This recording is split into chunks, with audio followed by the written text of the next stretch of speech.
Over the years, I've worked with several women whose husbands have committed suicide. Some saw the warning signs, others did not. But most women, in retrospect, could see signs that their husband's mental health and ability to think was deteriorating. If your spouse or someone you know is struggling with depression or making statements about wanting to die, I want to give you 6 important questions to answer. First, is he considered high risk? Anyone with depression, mood disorders, alcoholism, substance abuse, or little social connection or family history of suicide would be considered high risk. Second, does he have a plan? If your husband talks about killing himself, ask him, have you ever thought about actually doing something to yourself? And if so, what have you thought of doing? Listen to see if he has a specific plan. Does he have a time, a place, a method? The more specific his plan, the higher the risk. Third, is there direct talk about suicide? Maybe you think he doesn't really mean it, but that's not really for you to decide.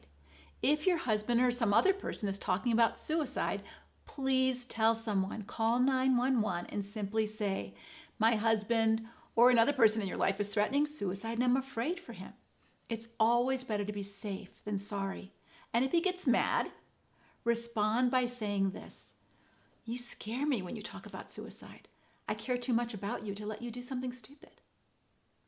Fourth, how determined is he? Sometimes a person will say, I feel like dying, or I feel like killing myself, but I would never do it. Or maybe his deterrent is the children. I would never do that to the kids. Or even maybe he's afraid of going to hell if he killed himself. If there's a deterrent, then the risk is lower.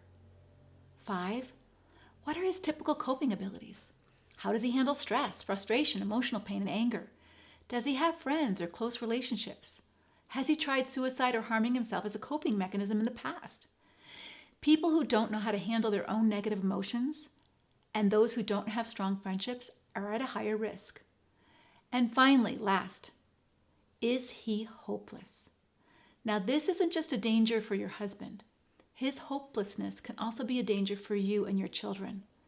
Suicidal men can also be homicidal men. It's not uncommon to read about a man in the newspaper who killed his wife and even his children before killing himself.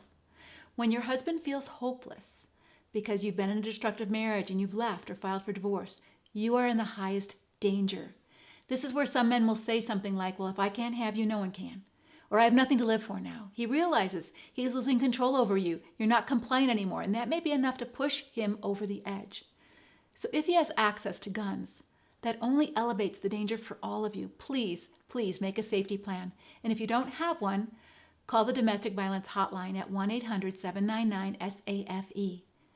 I remember speaking at an engagement once, and a woman came up to me and said, I saved her and her kids' lives. Her husband had been increasingly angry and acting strange. He was talking strange, and she decided to take them to a friend's house for the night. Don't leave your safety or the safety of your children to chance. Call 911 if your husband talks about suicide, and make sure you have a plan to stay safe.